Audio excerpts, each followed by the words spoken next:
My name is Gerald Mitchell. My friends, back when I had friends, used to call me Mitch.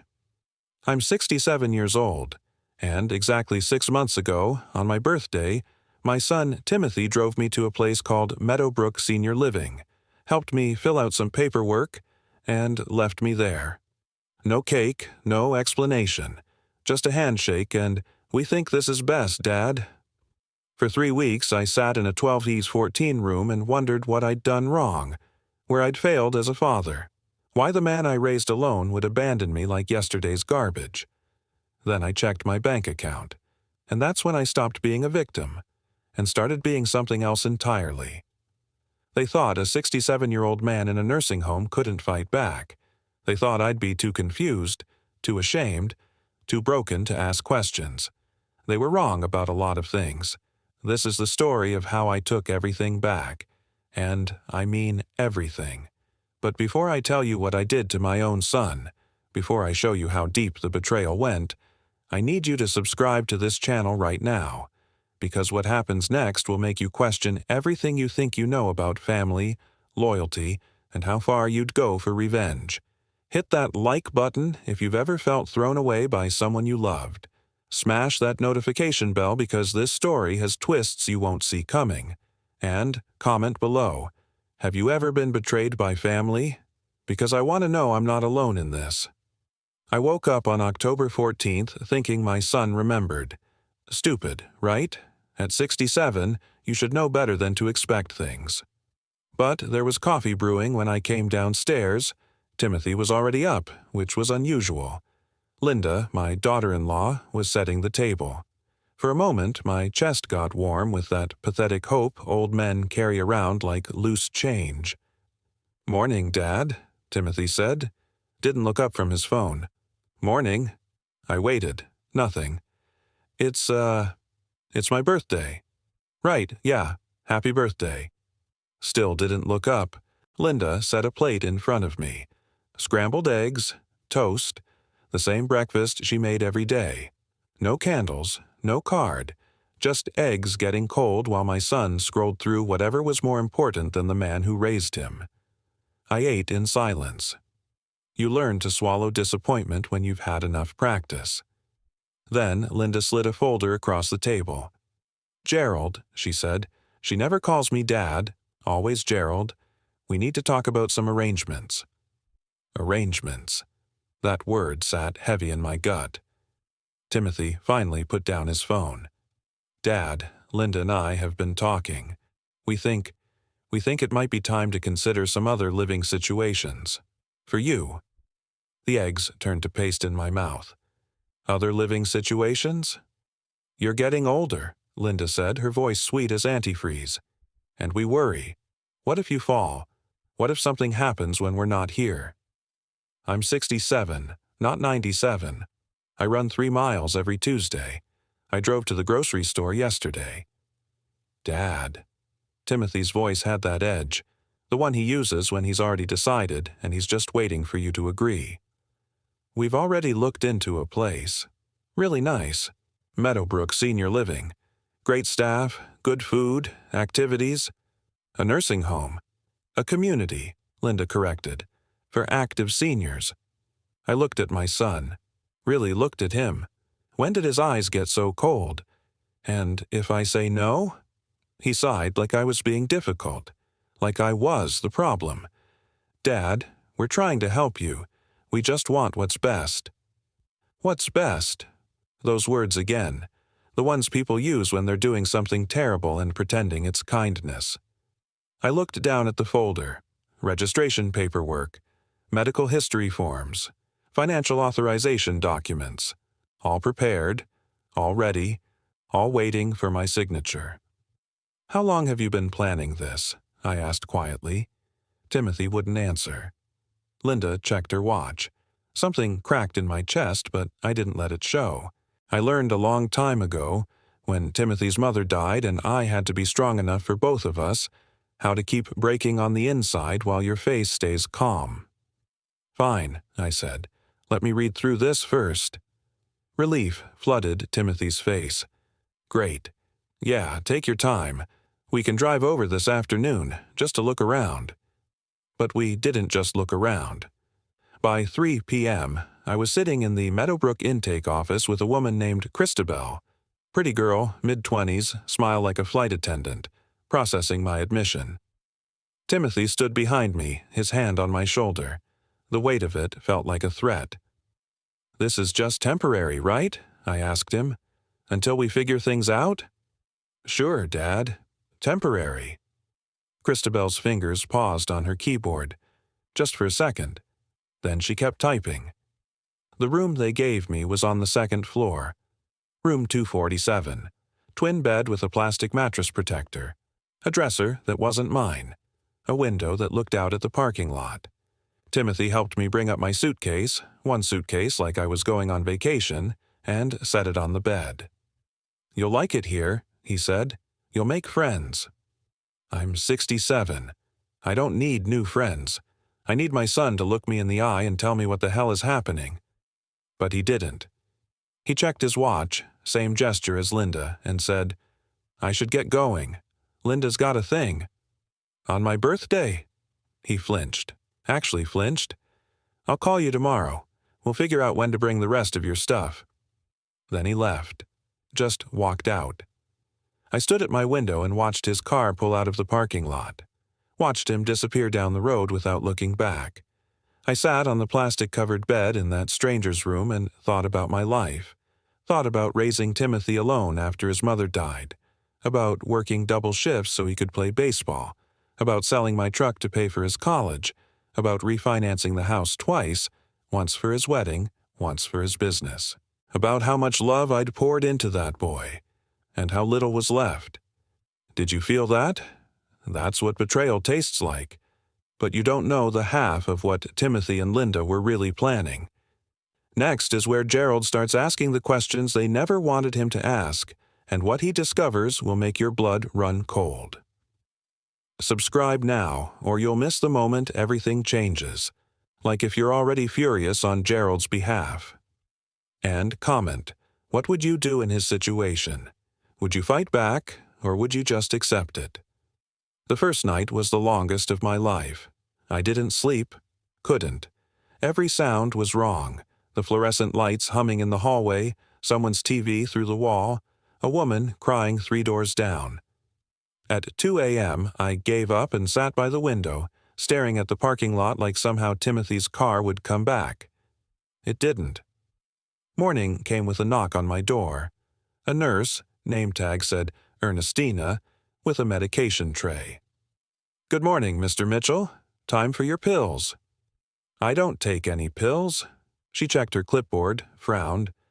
"Says here you're on blood pressure medication? And a statin?" "No, I'm not on anything." She made a note, smiled that professional smile. "I'll check with the doctor. In the meantime, breakfast is at 7:30 in the dining hall. Do you need help finding it?" "I can walk just fine." But that's the thing about these places. They assume you can't. Every door has a sign like you might forget what a bathroom is. Every corner has a handrail like you're one step away from falling. Every staff member speaks a little too loud, a little too slow, like you're already gone and just don't know it yet. I made it to breakfast on my own. The dining hall was full of old people. Actually old, not just my kind of old, eating oatmeal and staring at nothing. I found an empty table in the corner and tried to eat food that tasted like the memory of food. That's when I saw her. A young woman, early 20s, doing rounds with a clipboard, talking to residents, writing notes, smiling that same practiced smile. She wore a volunteer badge. Something about her face was familiar. Then she laughed at something an old man said, and I knew.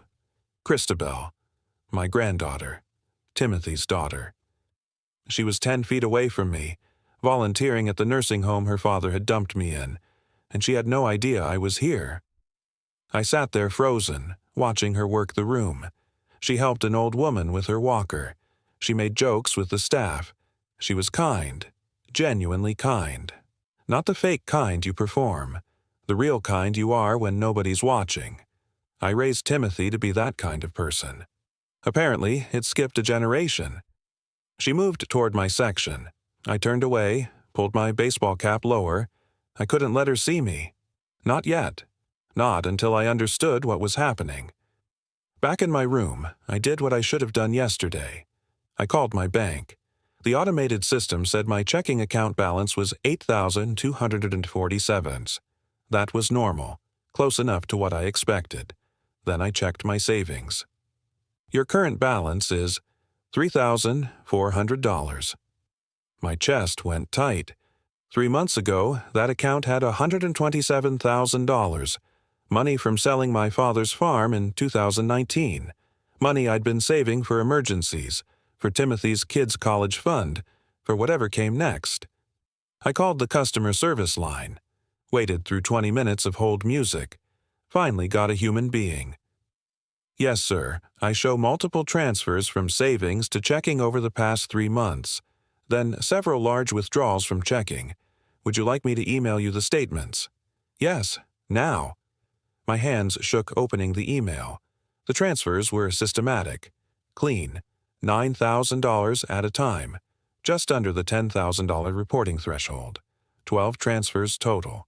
$108,000 moved to checking, then withdrawn in cash or transferred to accounts I didn't recognize. But every transaction had been authorized. Everyone had my account credentials, my security answers, my electronic signature, except I never made them. I sat on that plastic bed with my phone in my hand, staring at evidence of my own erasure. This wasn't accidental. This wasn't confusion. This was deliberate, planned, executed with precision. My son had robbed me, and he'd done it slowly enough that I wouldn't notice until it was too late. Or so he thought. I opened a new browser window and started searching. Financial elder abuse. Forged signatures legal recourse. Nursing home admission under false pretenses. I read for 4 hours straight. By the time the dinner bell rang, they actually ring a bell like we're children, I'd learned 3 critical things. 1. What Timothy did was illegal, multiple felonies. 2. Most elder abuse cases never see justice because the victims are too ashamed, too confused, or too isolated to fight back. 3. I was none of those things. I was angry, I was clear, and I had time. So much time. I pulled out a notebook from my suitcase, the one I'd been using to track my expenses back when I thought I still had money, and I started writing down names. Christabel, the intake coordinator, Ernestina, the nurse who seemed sharp, every staff member who might be an ally. Then I started writing down questions. Where's the rest of my money? What other accounts did Timothy access? Who else knows about this? And finally, I wrote down one more thing. What's Timothy planning to do next? Because you don't steal $127,000 from your father and dump him in a nursing home just to be done with him. You do it because you need him out of the way. The question was, out of the way of what? Day 5 at Meadowbrook, I made my first move. Ernestina, the nurse who'd tried to give me medications I didn't need, was doing rounds. I flagged her down in the hallway. Can I ask you something? Off the record? She glanced around, then stepped into my room. What's on your mind, Mr. Mitchell? Call me Mitch, and I need to know. How often do families rush through admission paperwork? Get things wrong? Her expression shifted. Something careful came into her eyes. More often than they should. Why do you ask? I showed her my phone, the bank statements, the systematic withdrawals. My son put me here 5 days ago. I just found out he's been draining my accounts for 3 months. And the admission paperwork, I signed something that said temporary respite care, 30 days. But Christabel at intake processed me as permanent resident. Ernestina's jaw tightened. She'd seen this before. I could tell. Mr. Mitchell, Mitch, what you're describing is textbook elder financial abuse. I used to work in elder law before I went into nursing. 15 years at a firm in Boston. She sat down on the edge of my bed, professional distance gone. Do you have copies of what you signed? No. Timothy rushed me through it, said we'd Figure out the details later. I can pull your file, quietly. If there's a discrepancy between what you signed and what was filed, that's fraud." She leaned forward.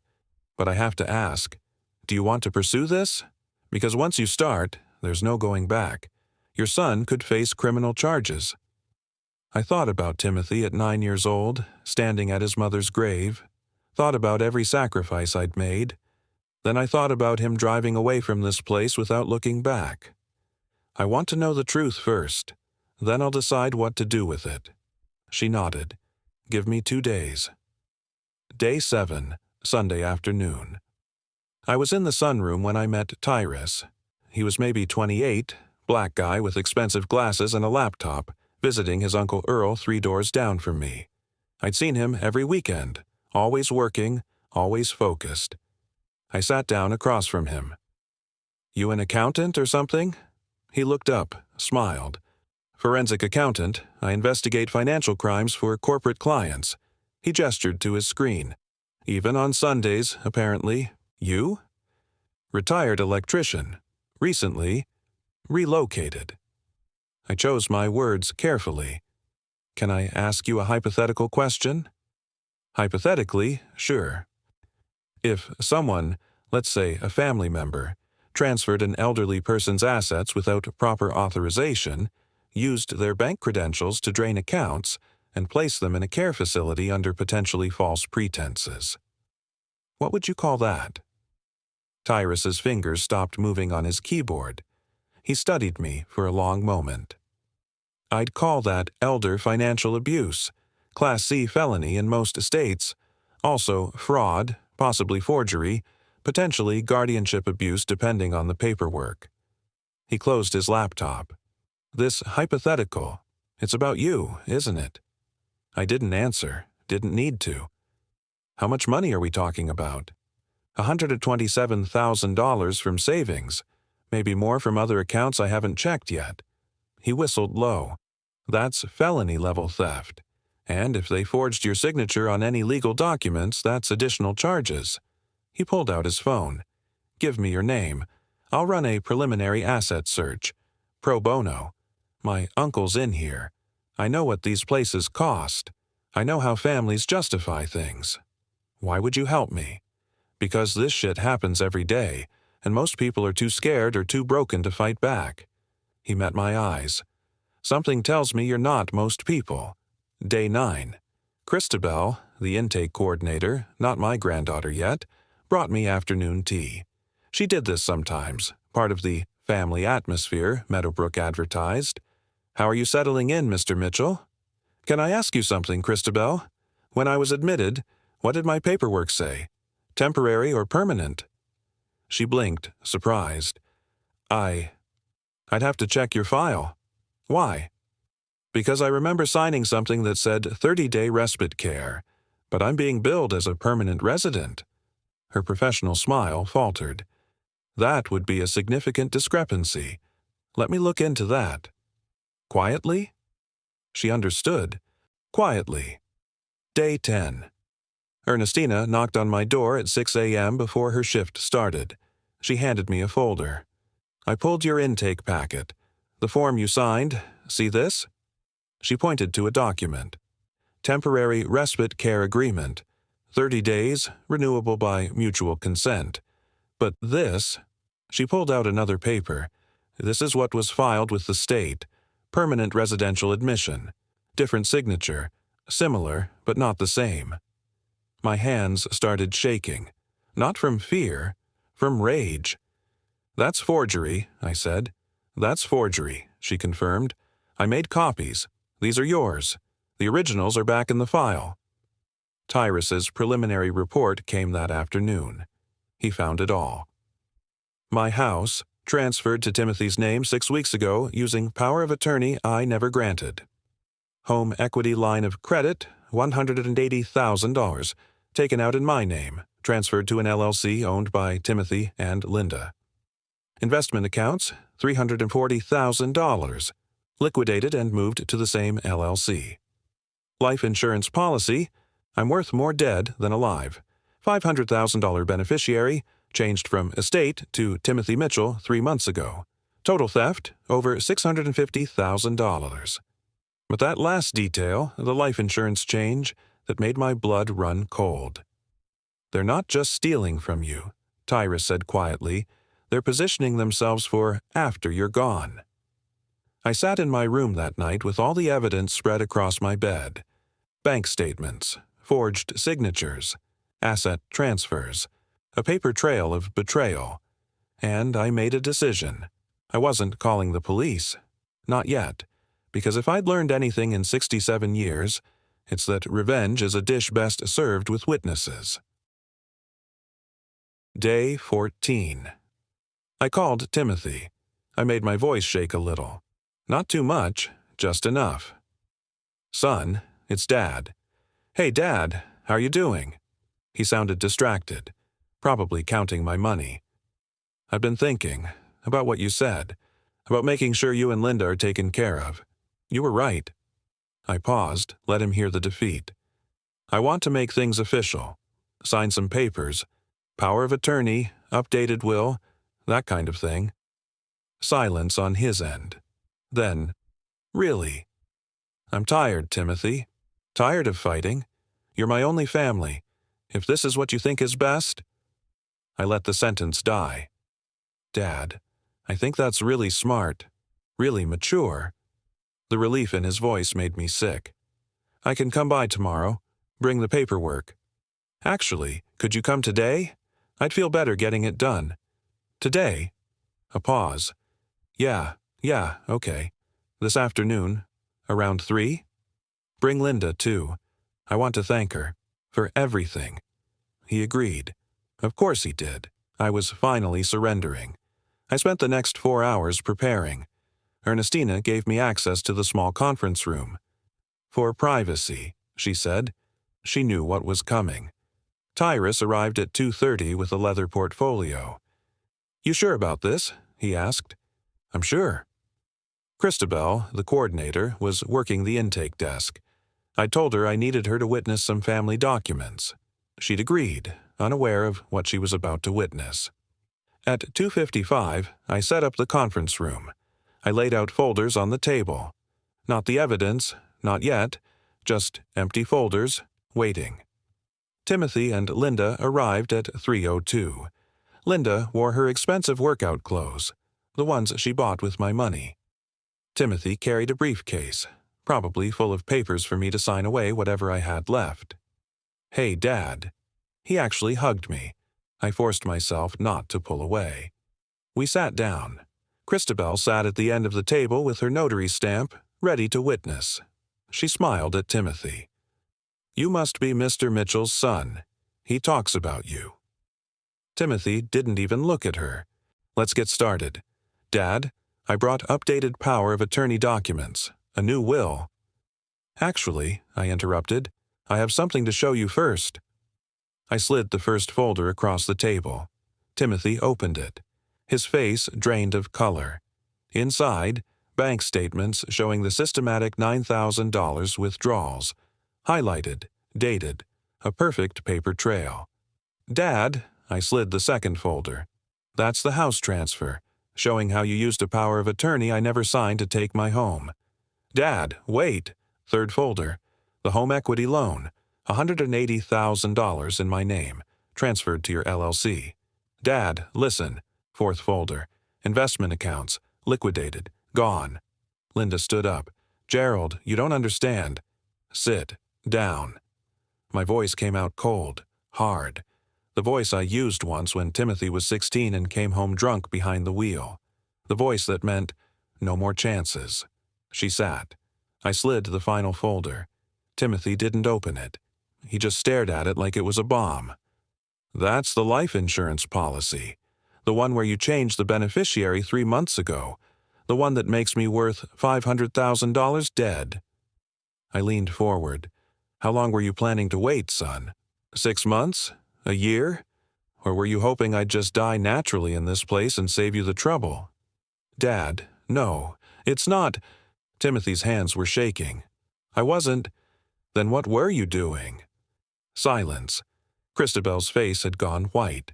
She was staring at Timothy like she'd never seen him before. Because she hadn't. She'd seen her father. Now she was seeing a stranger. "Wait," she said quietly. "Dad?" Timothy's head snapped up.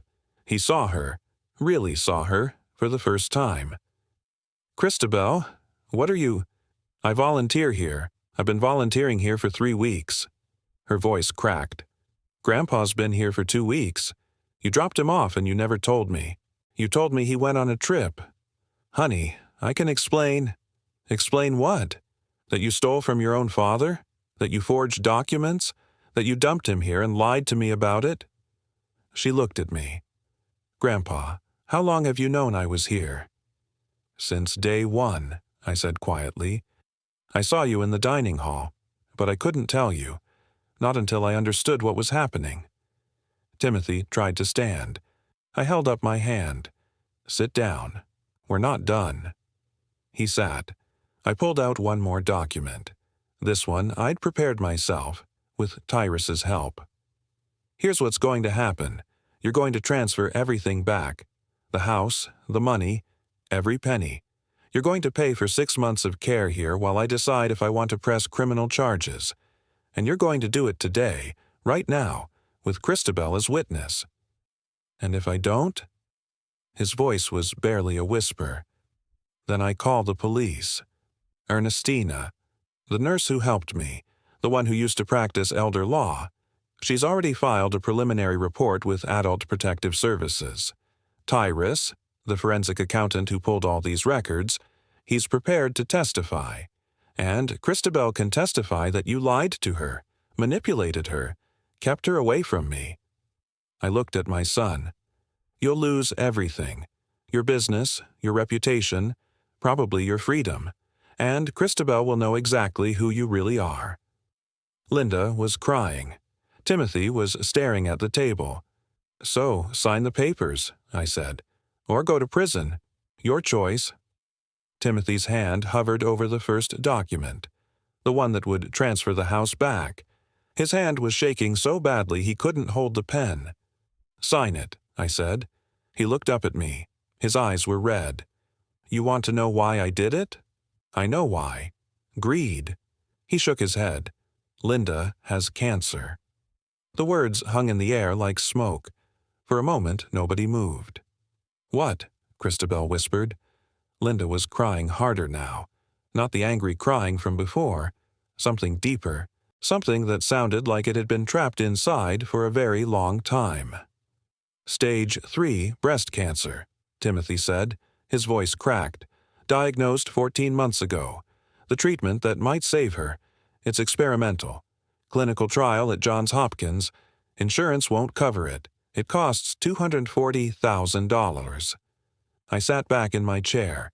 My righteous anger suddenly had nowhere to land. "We tried everything," he continued. "Sold our cars. Mortgaged everything we had. The business was already failing. Lost 3 major contracts last year. We were drowning, Dad. And Linda was dying." Linda spoke for the first time since sitting back down. "I told him to do it. The accounts, the house, all of it. I was so scared and I made him choose between his father and his wife." She looked at me. "I'm sorry. I know that doesn't fix anything, but I am." Christabel's face was a mask of shock. "Mom, you have cancer? How long have you known? How long have both of you been lying to me?" "We didn't want you to worry," Timothy started. "Didn't want me to worry?" Christabel stood up so fast her chair fell backward. "You let me think Grandpa abandoned us.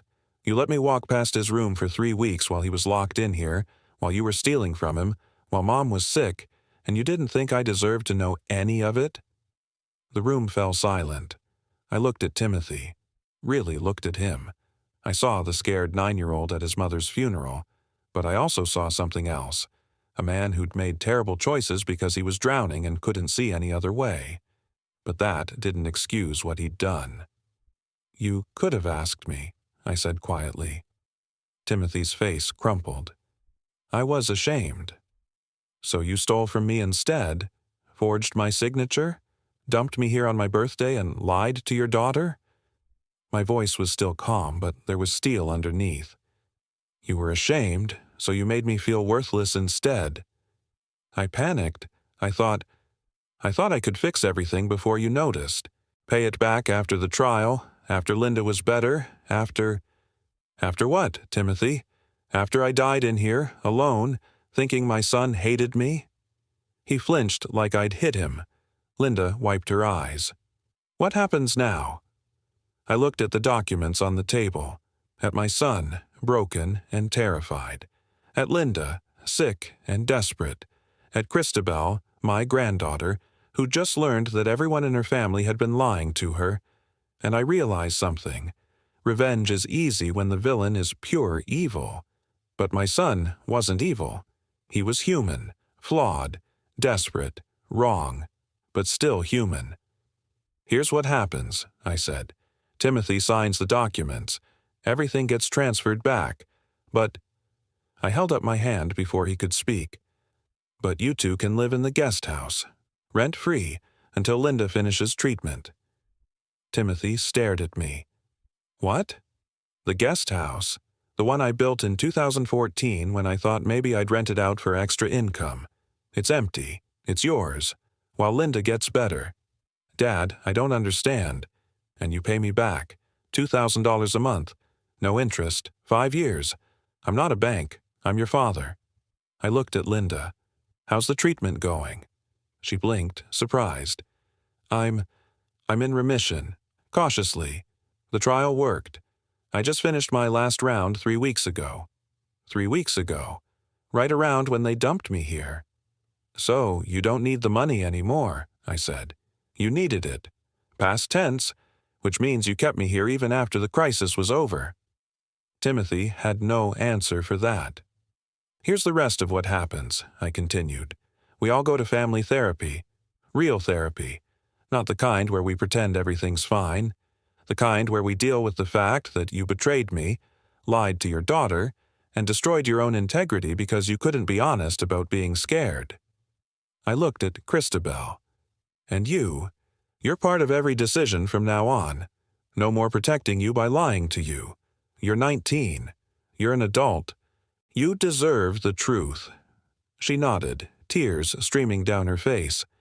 I'm staying here for 2 more months, I said. Not because you're forcing me, because I choose to, while we figure this out, while we learn to trust each other again, if we can. Timothy finally picked up the pen. His hand was still shaking, but he signed. Every document, every transfer, every acknowledgement of what he'd done. When he finished, he looked at me. Why are you doing this? After everything I did, why aren't you sending me to prison? I thought about that, about justice versus mercy, about punishment versus redemption.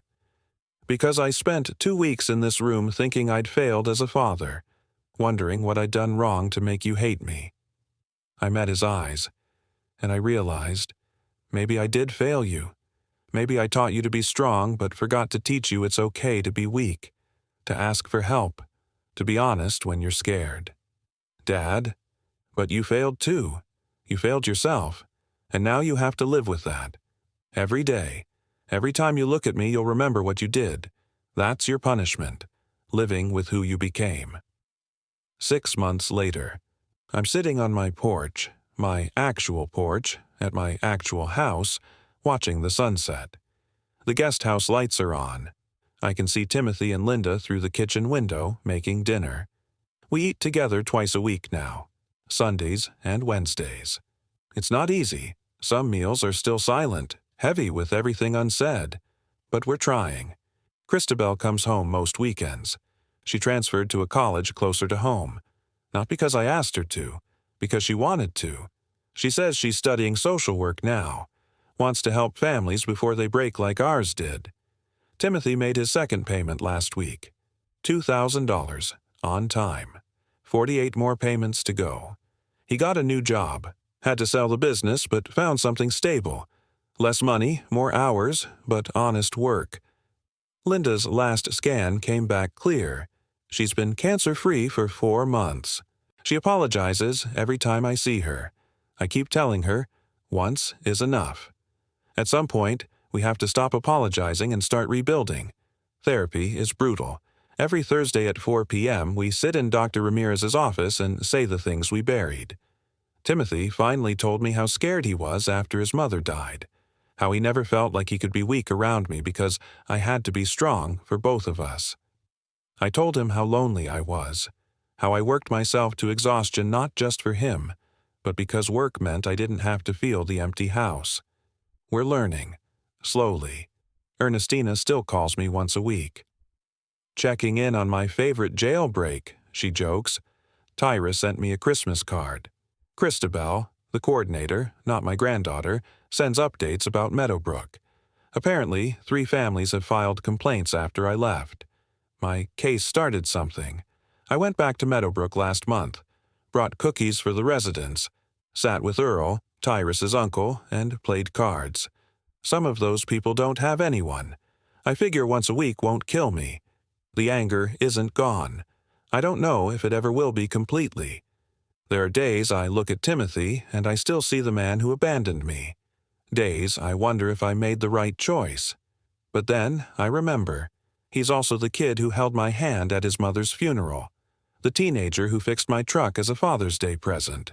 The young man who cried when I walked him down the aisle at his wedding. People are complicated. Families are messy. And sometimes love means holding someone accountable while still giving them room to be better. Is it perfect? Hell no. Do I trust him completely? Not yet. Maybe not ever. But here's what I learned sitting in that 12-14 room at Meadowbrook. You can be 67 years old, betrayed by the person you loved most, stripped of everything you built, and you can still choose who you want to be. I chose not to be a victim. I chose not to be bitter. I chose to fight back, and then I chose what kind of victory I wanted. They assumed I wouldn't fight back. They were wrong. But they also assumed that if I did fight back, it would destroy us all. They were wrong about that, too. Because sometimes the strongest revenge isn't destruction. It's deciding that someone is still worth saving, even when they don't deserve it. Especially when they don't deserve it. That's Gerald's story. A man who lost everything and chose redemption over revenge, accountability over destruction, and family over justice. If this story moved you, if it made you think about your own family, your own choices, your own strength, then subscribe to this channel. We tell stories about real people facing impossible choices. Hit that like button if you're grateful you stuck with Gerald until the end. Share this with someone who needs to remember that it's never too late to fight back, to speak up, to reclaim your dignity. And comment below. What would your ending have been? Because every story deserves to be heard, including yours. Thank you for being here. Thank you for listening. And remember, you're stronger than you think.